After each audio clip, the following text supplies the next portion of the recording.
Awesome. Roland Frasier, I appreciate you carving out some time today, despite me making you jump through some hoops and use my Ring Central meetings link.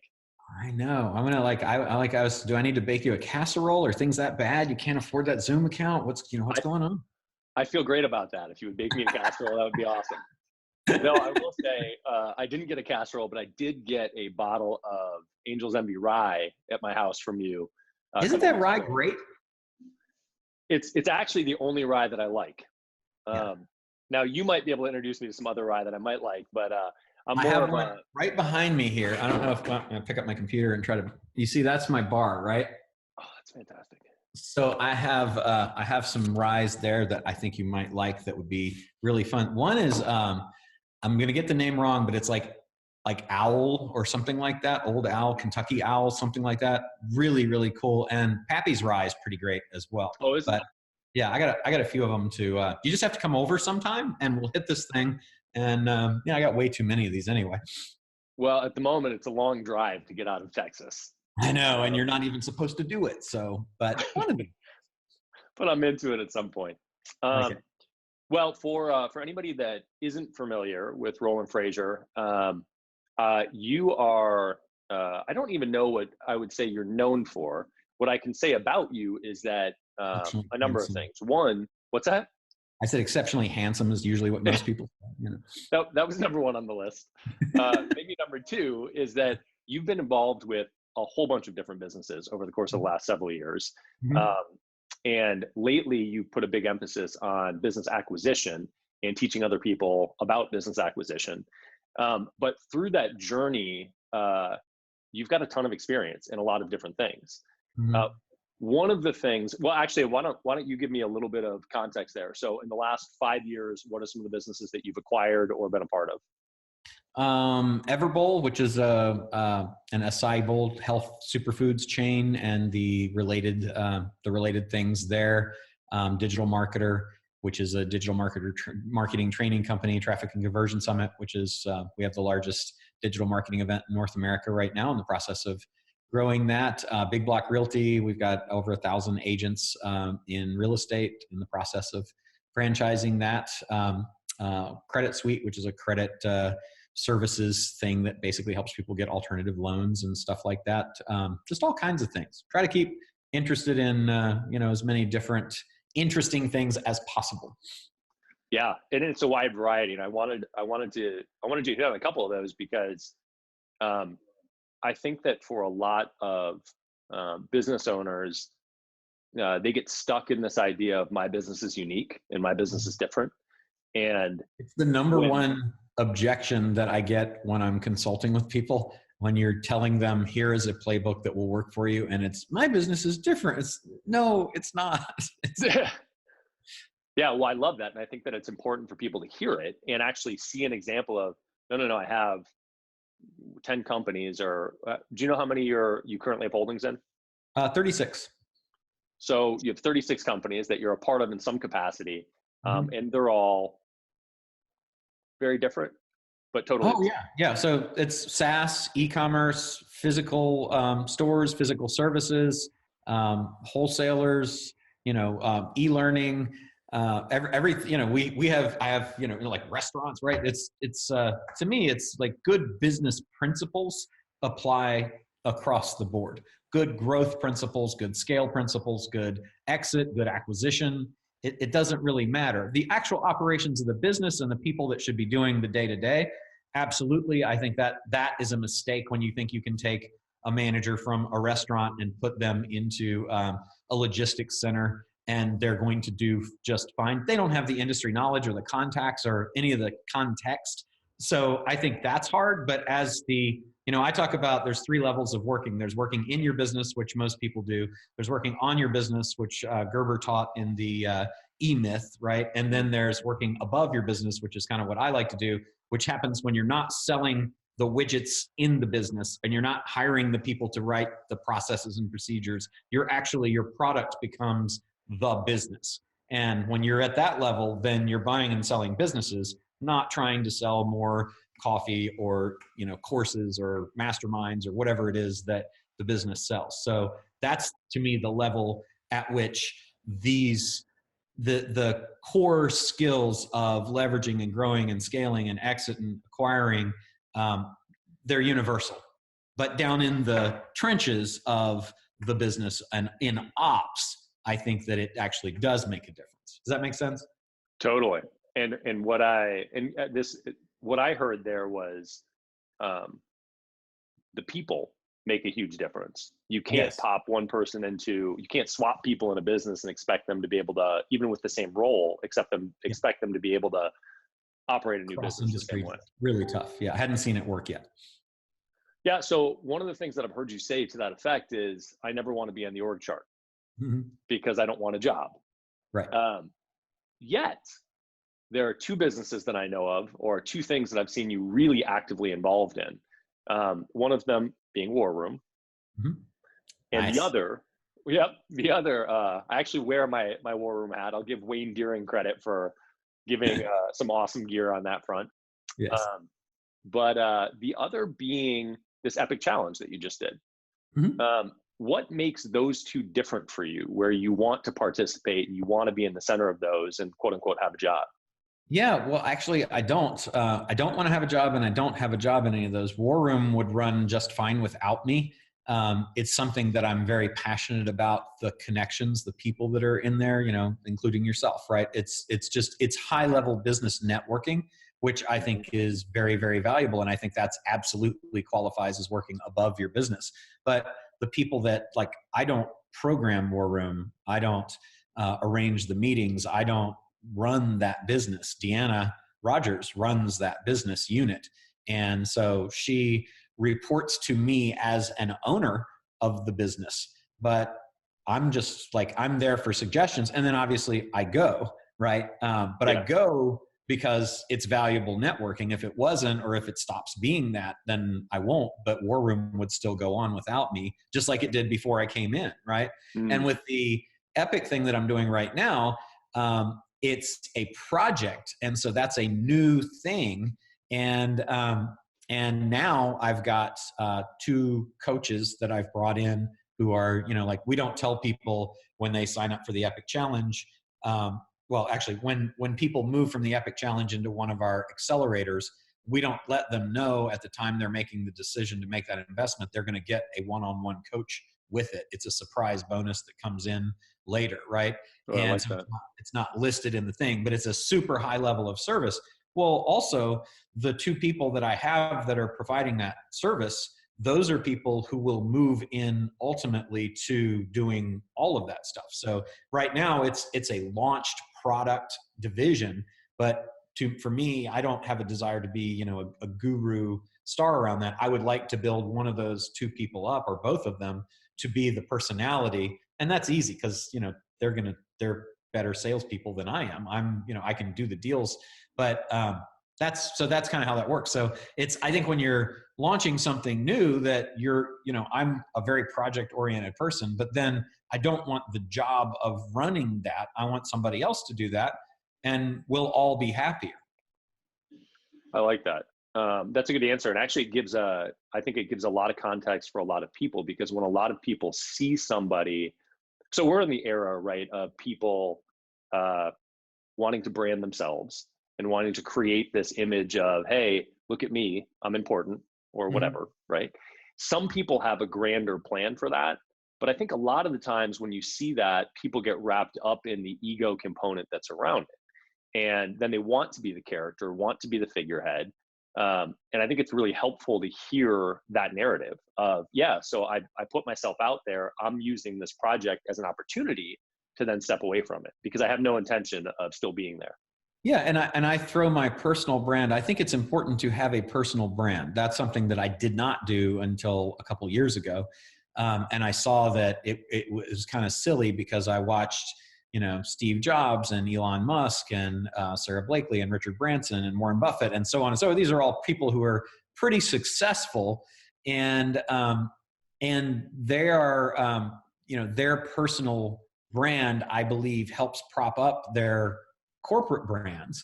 But banks and Apple and Berkshire Hathaway and Tesla all run just fine without those personality brands. But I think they lend an extra human element to that. And so for me, I decided I wanted to build a personal brand and kind of share my thoughts and stuff like that, for anybody that wanted to listen. And then when I launch a new thing like Epic, the challenge thing I've done with buying businesses, I can lean on my podcast, my Instagram, my LinkedIn, Facebook, et cetera, YouTube, and across those channels, send people who are interested in what I'm doing to say, hey, here's this new thing. And that helps. And we watch, as business comes from that. But that shouldn't be confused with that brand, which needs to stand on its own, because I don't want to work in it, right? That to me is the distinction. Yeah. Yeah. And I think that that's very helpful. I don't think a lot of people have that distinction. And I also think that a lot of the time when people are looking at personal brands, they're not looking at the level that you just spoke of, right? You referenced sort of world-changing entrepreneurs, right? Yeah. And world-changing businesses. And most of the time when people talk about personal brand, they're talking about this little era that we're in right now of being, Instagram famous or whatever. Right. Yeah, I think that's really helpful.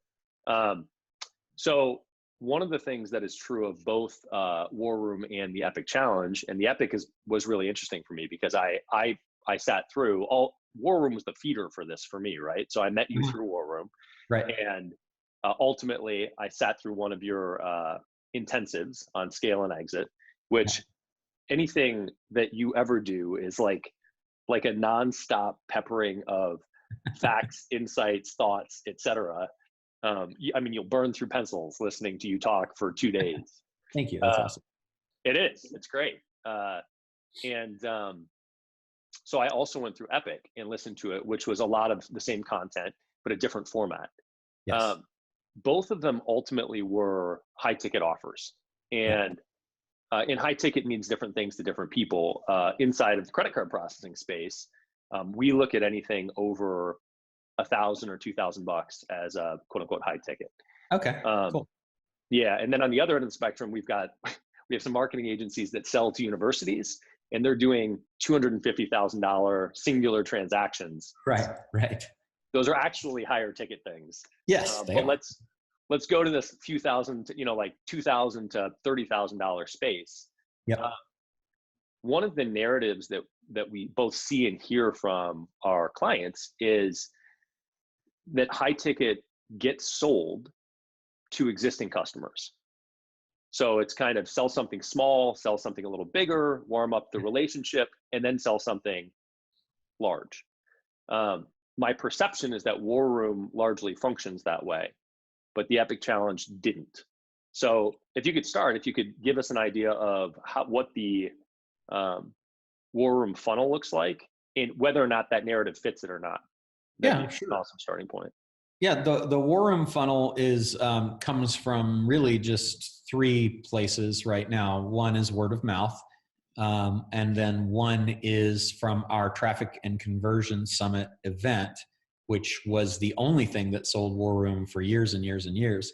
And that event costs, I believe, the least you'll spend to come into that now, and I think that's only if you're an alum, having been there before, is about $500.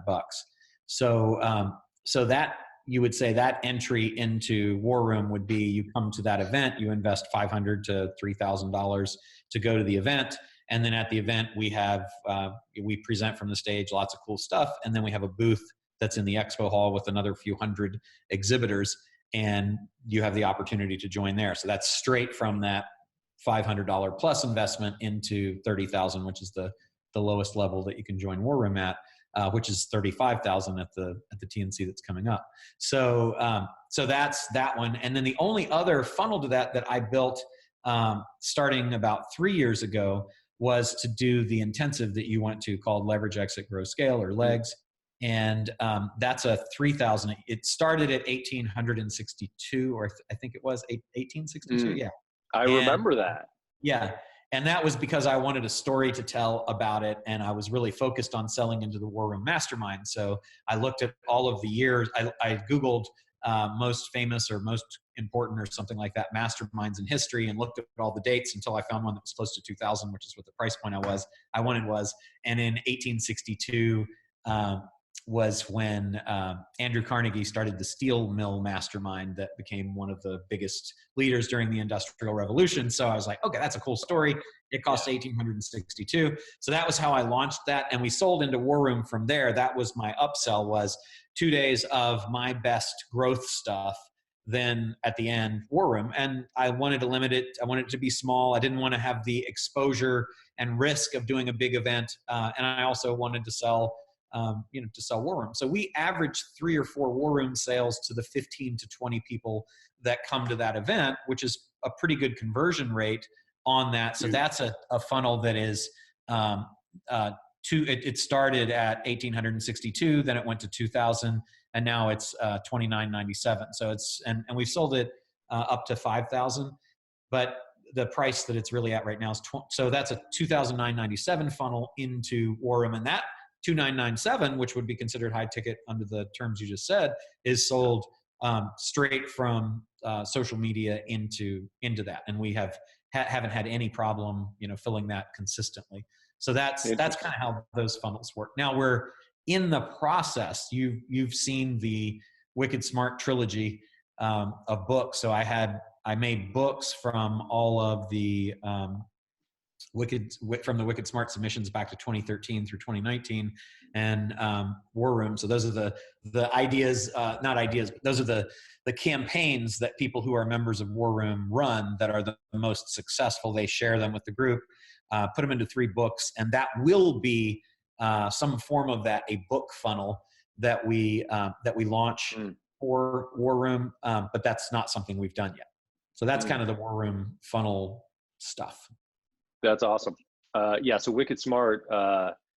One of the things that I like about War Room, and I'll give a second to plug this and explain Wicked Smart, is that I can't say smart. It's spelled smart. I can't do it either. Yeah, I don't. I just want to say smart. Yeah. But Wicked Smart is the section of War Room where everybody is given the opportunity to share the thing that's working, so long as you can also show evidence of the result.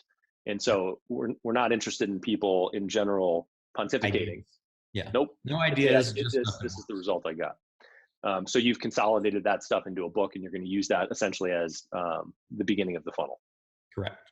Awesome. But one of the things that you just said plays into the epic side of things, which is you were selling the 1892 or now the 2997 directly from social, which is contrary to what a lot of people do. There's a lot of people have this belief of, and you may illustrate this cleanly, but a lot of people have this belief of, we need a relationship with people before we can sell them something that's that expensive.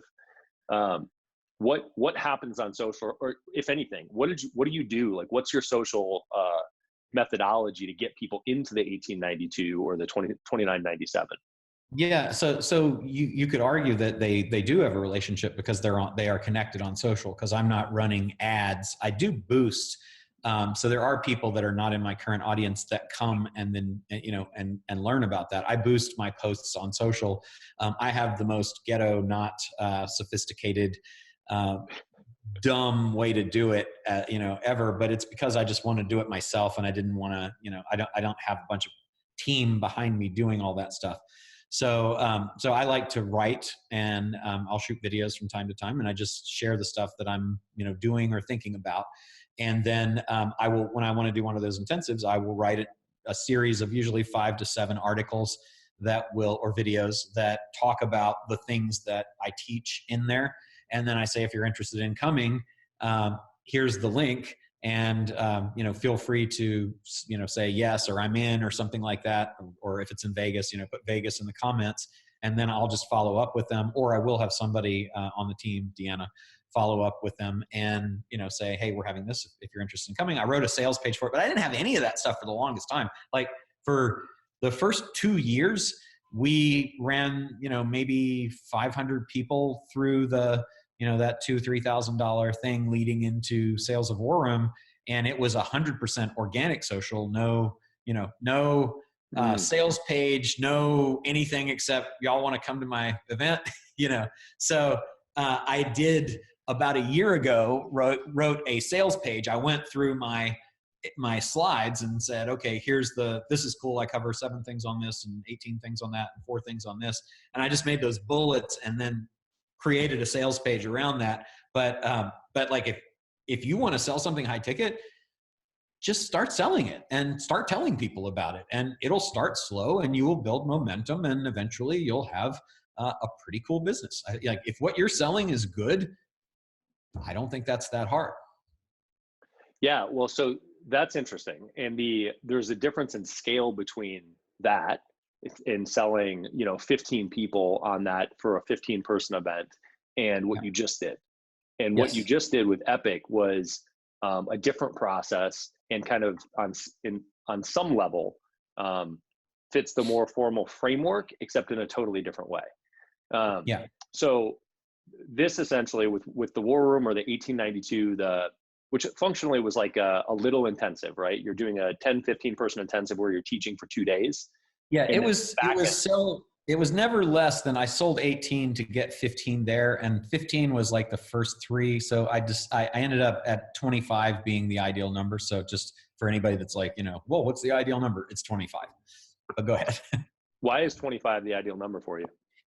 25 is good because you can still connect with that number of people. We never did fewer than 15. We did as many as 100, and most numbers in between, 60, 40, 30, but 25 is enough for me to have around a table that's not overly sized, that I can get a boardroom at a hotel where I can just buy the boardroom for $500 or $700 a day, instead of having to commit to a room block and a ballroom, which then has F&B and all kinds of other expenses. So it's very inexpensive. It costs about $5,000 to do this 2-day event, including the AV and the room, right? It's really not a lot of risk. And so I like that also. And because I was just doing this myself kind of on the side outside the company, because it was just a passion project, it just made it easy. I wasn't really asking for a lot of resources from the company or taking people away from anything else. And the 25 number I could connect with, I could fit in the room, and that had the best conversions into the other programs that I wanted to sell. Yeah, that's awesome. And those are really, really, really valuable details for so many reasons. So many reasons, but one of them being, it helps people understand, it shifts the frame of, oh, I'm producing a large event, to, no, you just rent a suite in a hotel, which I think is how you started with the 1892, right? It is. And what I ended up doing was, because I found that I typically had 50, 60 people that wanted to come each time I posted about it, I just added on the back of it. So basically then, if I did it in Vegas, I rented the room or London, I'd rent the room for 4 days. I would fly in the day before. I have one person that helps me, Deanna, would fly in, and we would then do 2 of them back to back. Rather than doing one for 50 or 60 people, we would do 2 days. But that was cool because then we didn't have to travel twice. We didn't have that extra time, that expense. AV in the rooms was already set up. We got a better deal with the hotels. So it allowed me effectively to have a smaller event. But out of those events, we were averaging $300,000-$400,000 in sales, right? So that's, think about, awesome. I knew lots of people who have big events that they spend $400,000, $500,000, $700,000 on, that don't get that kind of sales out of it, right? So that's kind of cool too, as far as thinking you don't need all that, and they're spending, a ton of money to do those events. So yeah. Well, in fact, a lot of people don't monetize events at all. A lot of people fail to get anything out of the event. Right. And that's actually a very... I don't know those people. I'm sorry. You're hurting another my conversation. Brain. Yeah, right. Another conversation entirely. But I know that Deanna and Digital Marketer and the TNC team has done a phenomenal job of monetizing TNC, both through sponsorship and also through War Room. Yes. So I love all that. The Epic Challenge was interesting because you opened it, and I want to talk about the audience that you used, but you opened it with a really low ticket, and ended up with a large audience of people that you walk through things with. Can you run me through both kind of the starting point, like what audience you spoke to? Was it only social? Did you do paid for it? And what were the numbers like? And what was the funnel like? Yes. So it was social, and the email list of the people who we had from Legs, which was, I don't know for sure. It was somewhere between 600 and 1,000 people, I believe, on that email list. But those were mostly people who had already been to the event. So I wasn't looking for that. And it didn't ultimately turn into a lot of folks that, that attended as a result of that. So it was, I posted several times, boosted, and then we also did social ads on Facebook and Instagram, and then also dynamic insertion into my podcast. So we're on Libsyn, so you can actually go back and you just insert one time, and then it puts your current ad across every episode that you've ever done. So anybody that's listening to those old ones hears the current thing that you're doing. And LinkedIn. I posted on LinkedIn. We didn't buy LinkedIn. So that was what we used to do it. We spent $9,700, and we got 755 people who came into the challenge who paid $55. And that was way higher than we had a really smart guy, Pedro Deo, who's in War Room, who advised us on this, and kind of he and Pete Vargas showed us this, hey, challenges are super hot right now. So what's interesting is we were in Las Vegas. Ryan Dice and I were in Las Vegas because Ryan was speaking at an event there, and we were meeting a couple of people, the guys from Keep, which used to be Infusionsoft. We were meeting them there. It was just kind of convenient. We were all going to be able to get there from Phoenix and Las Vegas and San Diego and Austin. So we met, and then Pete Vargas happened to be speaking at that same event, and Pedro was there with him. So I said, well, why don't you come on over? And I always rent a hospitality suite. So it's the suite that has, like, if you ask for a hospitality suite, you don't just get like sofas and stuff. You get a boardroom table in the room in addition to the bedroom. And so I do that. And then when I check in, I ask for a whiteboard and a flip chart, because you never know what's going to happen, right? If I have ideas, I can write them down, but usually there's somebody else in town, and I always post socially, I'm in town if you want to get together, right? And so Pete and Ryan and Pedro and I got in the room, and then Matt Swan, who I had stolen from you apparently, as a potential hire. And God, he's so good. I can't even believe where we would be without him. Now, I'm still hurt by that. Matt was in Las Vegas. He lived there and was in the process of moving to Austin. So I was able to have him in there too. And they just shared. So I'm saying all this because I think being spontaneous and open to what's working is really important. And then taking action to be able to do it. And so I think it's a good story, because that was like, okay, you guys are here. Great. Come on over. Let's do it. Would you mind breaking that down for us? And Pedro's very generous. He's like, absolutely. Breaks it down. I've got Matt there, my marketing guy, my business partner, Ryan, and me, we're watching.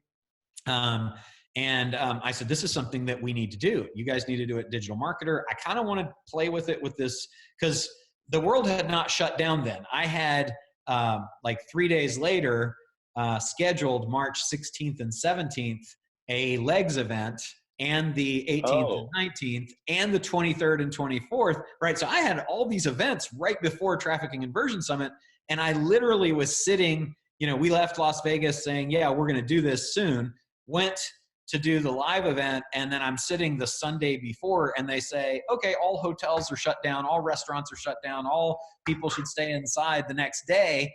And I was like, oh. And so I had to, and I had people that had flown in to attend, right? So I had to say, we can't, literally can't do it now. And we had already set up the tables with the seats 6 feet apart and all that stuff, right? And I had these little kits for people that had toilet paper, since it was so hard to get, and hand sanitizer and a mask in it. And so we were gonna, do it safely, but also have a little bit of fun. And I couldn't do it. So all those events got canceled, and I have all the people who'd paid to attend that were, potential refund risk, right? Because, hey, you can't do that. Who knows when you'll be able to do it again? And so I asked Matt, I said, man, I want to do this challenge. And he said, cool. When do you want to do it? And I said, next Thursday. And he's like, next Thursday, huh? And I didn't have any content for the challenge. I didn't have, we didn't have any ads, nothing. So it was I had my event, which ultimately I was going to teach some bits of that in the challenge, but had no idea exactly what it was going to be, what we were going to sell, anything like that. Initially, I thought we would sell a virtual version of that event, and I'd sit in front of my computer like this for 8 hours for 2 days and hate my life. But ultimately, we just said, let's do it, which to me goes to that, do things now, right? Don't wait, and don't be perfect. So Matt was like, okay, well, let's do it, and he was all in. So you froze there for a second. So you said, do Oh. things now, but don't be perfect. Yeah, do things imperfectly, right? Don't wait. Do it now rather than getting it perfect and doing it a month later when the timing is everything too. Do it now.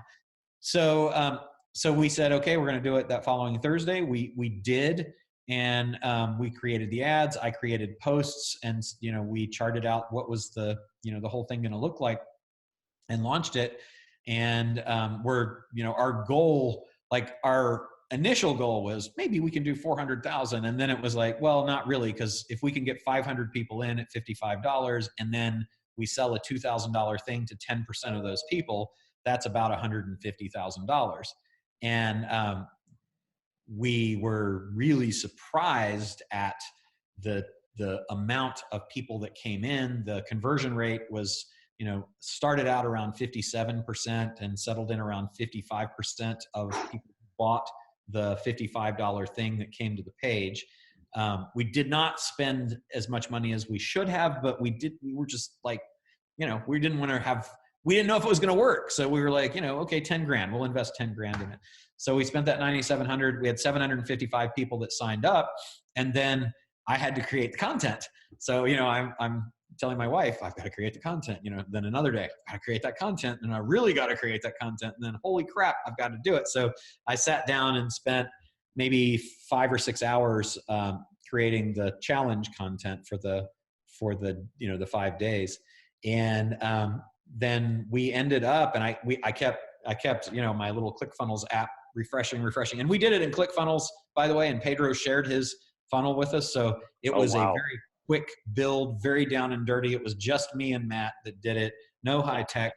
And I'm watching, and if I go back to my screenshots where I was screenshotting the money, it was like, 3,000, 5,000, 8,000, 12,000, 14,000. It was like, this is really amazing over the 5 days. Cause you start on a Thursday advertising and advertise through the next like Saturday. And then a week after you start advertising on the following Thursday, you start giving content. So it ultimately got to about $95,000 or $6,000 on the sales of the $55 units. And we had a couple of upsells with it. And it was like, wow, this is like, if this was all we got, this is a huge win. It's like 9 times what we spent on it. Right. That's great. And then it was, okay, well, the first 2 days of delivering the content, we're like, well, what should we sell? The idea of, like having to have people watch me for 8 hours for 2 days sounds horrible. Well, maybe let's do it 3 days. And then they only have to watch it for, 4.5 hours for 3 days. And ultimately we polled the audience. Adam Lyons, who's a War Room member and a buddy of ours, I was like, I don't know, should we do this 2 days, 3 days? He's like, well, I never sell anything without asking people what they want first. And I was like, I hate you and I love you at the same time. And I was like, fine, yeah. So let's poll the people. So during the Q&A session on the third day, we did several polls, and we were like, what do you want most? What's holding you back from going, from moving forward with the stuff we're teaching, that kind of stuff. And we used that information to decide that it was still delivering the course that I had taught before. Only instead of live, it would be a recording of the one that I did in January, which is the most recent one. And we would do it over 8 weeks. We would release roughly 4 hours of content every other week, 4 times, and then follow that with a Q&A with me. And, to clarify and answer for like a 2-hour thing every other week. So that was what we decided we were going to do. And we priced it at $2,097. So for clarity here, you had the initial thing you sold was $55, and it was a 5-day 5-day challenge. Yeah. 1 hour a day of content.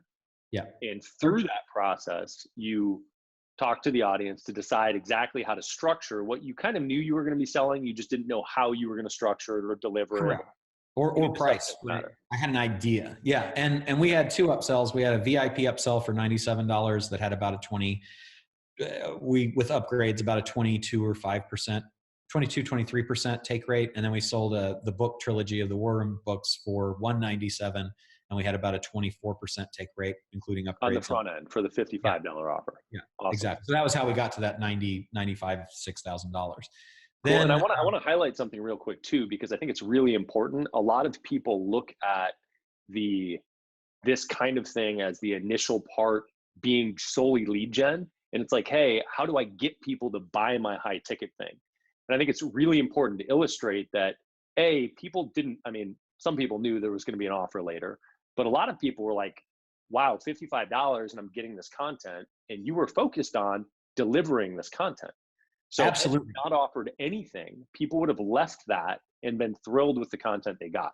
Yeah, and this is the thing that is important to me, and everything that I do is complete. So I really don't like people that sell anything at any price that is incomplete. Like if you promise something, then the thing you sell should, and in my opinion, better deliver what you promise. Not, that. This is right. So people completed that, and I could have. People told me that they're like, this is like better than most $2,000 courses that I buy for $55. Oh my gosh. Right. And the goal was to over deliver like crazy. And we lived inside, me and Deanna and Matt lived inside the Facebook group during that time, answering questions, supporting people. Me personally, I want to be in there and help people. And we gave them everything they needed to do what we promised. And then the upsell was just, if you would like additional support and more content and strategies that obviously you can't deliver in a 5-hour time, we're going to do 8 weeks to give you everything we've got. And so many people were doing deals. It was about buying companies with no money out of pocket, right? So many people were posting deals that they were doing on day 4 and 5 in the Facebook group. And that was really, really fun to see. So we did design a very good 5-step plan for getting them there. And then we said, now you've got everything that you need to do this. Here's this. If you'd like more support, we'll give you, all of our strategies, all the things we didn't have time to expand. There were like 18 steps in the process. We gave bits and pieces of 8 of those steps, but I picked the pieces to be complete within the challenge.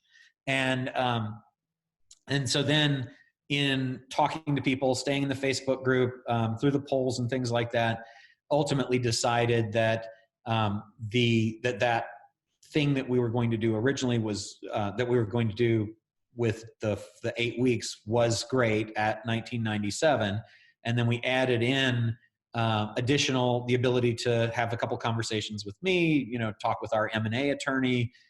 And have support of a deal team and some other stuff. And that was $3,000 more. So that was $49.97. And what was really cool was every time I could think of something that would really help them, I added it and announced it later. So it was just bonus stacking kind of unintentionally throughout the process. But that is how you should do it, right?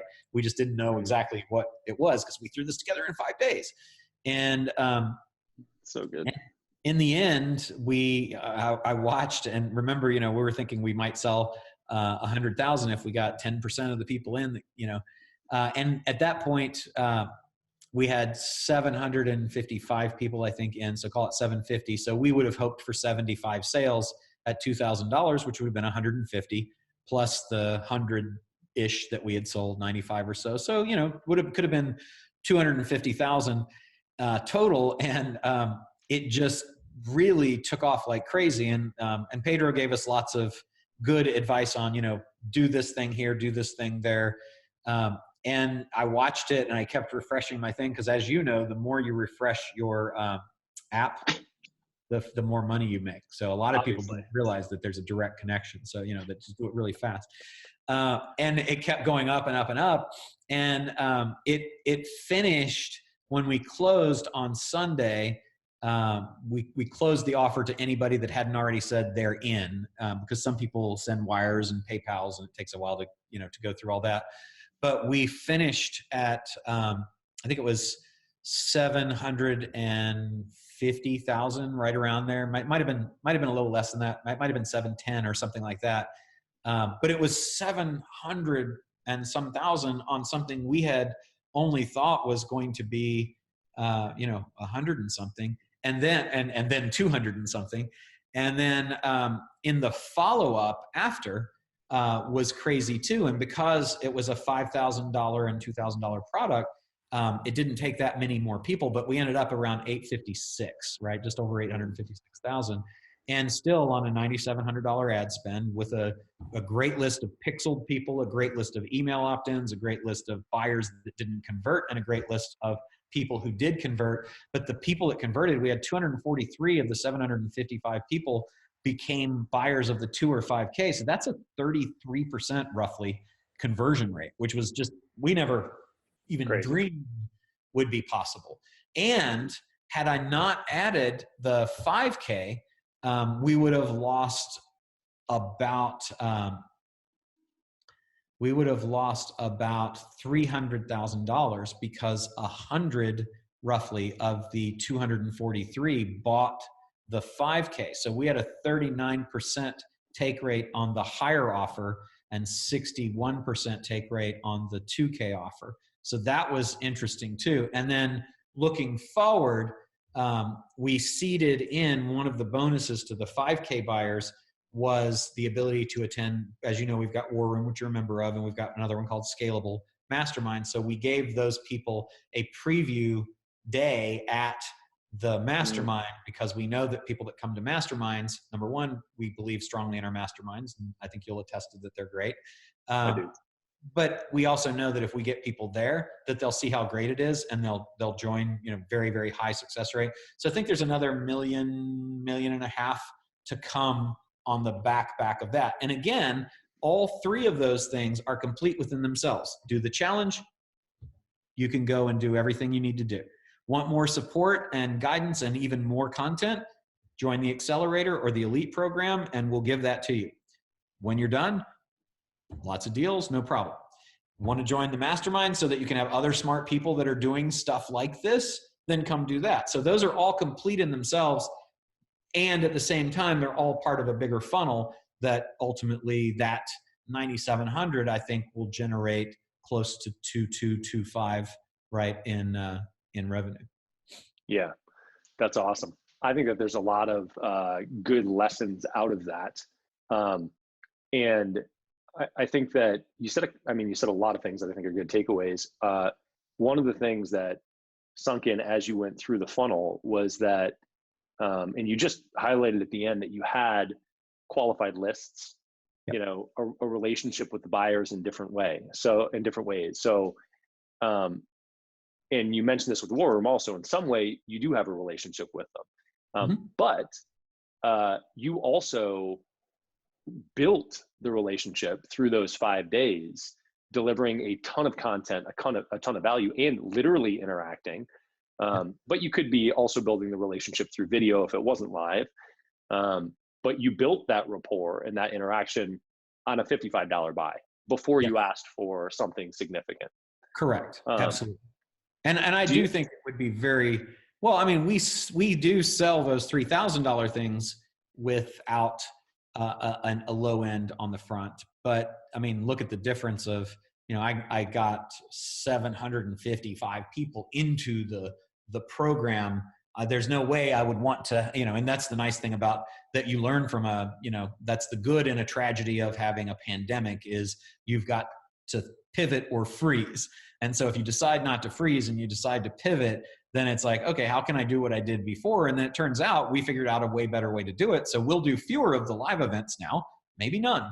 And we'll do more of this. And now we've built this because we had to as well. So now we have a whole new product to sell that we didn't have before to sell in a different way. And interestingly enough, so I got the 5 days of challenge transcribed into a book. And there were a few bonus sessions. So ultimately now it's 5 boxed set that we'll be using as a lead magnet for a book funnel that we got from this. Right? And because the challenge, the front end and the back end lend itself really well to a webinar. So now that's our webinar funnel, and that will also be our application funnel. And then I had somebody in the UK that speaks at TNC on video ads say, hey, how about if I'll write the scripts for you, and I've done this for a bunch of other people, and you pay me a CPA, I will run all of the ads, I'll write all of the ads, you just record me a video that has all these parts in it, and then I'll send you buyers, and you pay me X dollars on every buyer I send. I was like, okay, nothing to lose there. So we've had all these, so now I've got video funnel, book funnel, application funnel, challenge funnel, right? All just because we decided, how do we go forward, right? My event tomorrow is canceled. How do I go forward during this time when, we're not supposed to get out and, and talk to each other live and do this? And it's pretty cool. Yeah. Well, I think that's the other highly relevant thing, is this question of how to execute during the pandemic is so unique, so it's like the snapshot in time where it's almost like it's almost worthless to think about what if this happens again, because it's such a unique scenario in a lot of ways, where people aren't fully prepared. The world shut down in an instant, right? This is the prepper thing, right? This is the prepper mentality, is we've been preparing for this our whole lives, right? They're excited right now. But the rest of us, I wouldn't even have an intention to prepare for this. What I do have an intention to prepare for are downturns in general, right? Or what are the lessons that we can take from now that we can replicate later? Yeah, I think if you look at this, there have been 47 recessions in the history of the United States. 17 in the last 100 years, and 5 since the 80s, right? So it's not like this doesn't happen regularly. So whether the cause is an energy crisis like it was in the 70s, or a dot-com bubble bust like it was in 2000, or subprime lending, craziness in the Great Recession in 2007, 8, 9, we do know that the economy is cyclical. And here we happen to flick a switch and say the economy's off, and they're going to flick that switch back on mid-May, end of May. The people are out now on the beaches. They're saying, ain't going to last that much longer. You won't be able to keep us at home no matter what. That's the prerogative of the people. And at some point they'll flick that switch back on, and there will still be a lot of businesses that went out of business. And I think that it will be a really interesting, unique time, but I know that the world will be on sale in terms of, I think that the strong businesses will buy the weaker businesses that can't make it. And that we're not going to see a prolonged recovery like we did in 2007. So that being the case, you still can prepare and say, if you don't think that the economy is cyclical, you're just dumb, because history is very clear. If you look at recession, recovery, right? It's just, why? I don't know. Seems kind of dumb. Why can't we just do this, right? But that's how it is. So as long as you are innovating and thinking about how do you go forward and being smart not to over leverage yourself, then I think it's kind of hard to get hurt, because you're always going to be thinking about what the next need is, right? Yeah. Well, I think that those are two good takeaways, which are how do you behave in moments like this? And this is moments like this being recession, and that is innovate and not over leverage. And most of the people I think that get hurt, my wife had friends in the 2007 recession who wouldn't sell their house at a high value that was less than the super crazy high value that existed only a few months before because they said my house is worth more than that. And logic would not prevail for you to say, but this is what your house is worth now. Remember when your house was worth half of that when you bought it? Like, you're Right. in a really good spot, but people won't change their reality of the world, their vision of the world. And I think that the people that really get hurt are the people that don't do that, that want to live, huddled down in this fake reality that doesn't exist any longer. And so they're not willing, they're either too scared to look at the real, or they're too unaware, or bought into the path. They just can't break out of the path. That's worth that, right? But market value is what a willing buyer pays a willing seller, absent any forces to the contrary, right? That's called capitalism. So as long as you're thinking about what is my stuff worth that I'm selling, or my service or product that I'm offering today, and what based on what looks like it's coming, what is it worth tomorrow, and how do I make what I need to make and serve my customer based on that actual reality, not my past reality, then it's kind of hard to get hurt because you can move. But when you artificially constrain yourself and lock yourself into a belief that what was is what is, I think that's what really crushes people. I like it. I think that's helpful. Well, I appreciate that, man. I think that's good insight for the moment. I also think that, per usual, your own insights and teachings are full of things that people need to take notes on and jot down. So I appreciate you putting your time into teaching other people, because that's ultimately what it is, right? And you too, for doing these these interviews. It's awesome.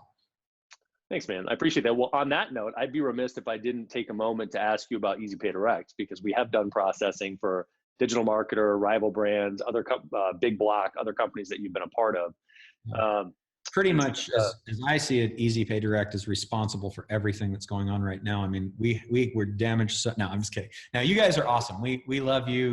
You've been super helpful, and in a whole bunch of areas that our other processors didn't provide as well.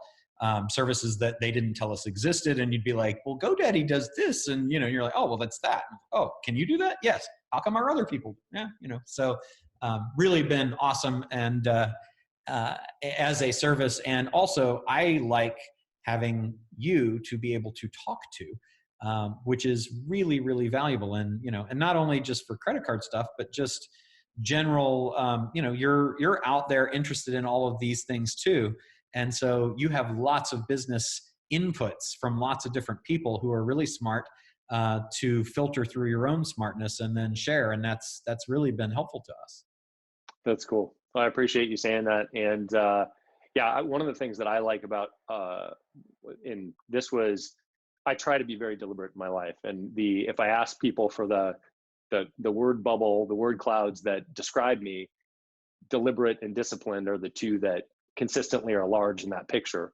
I will never forget you with the weights on, jogging up and down the staircases, getting ready for Jesse's thing. That is discipline.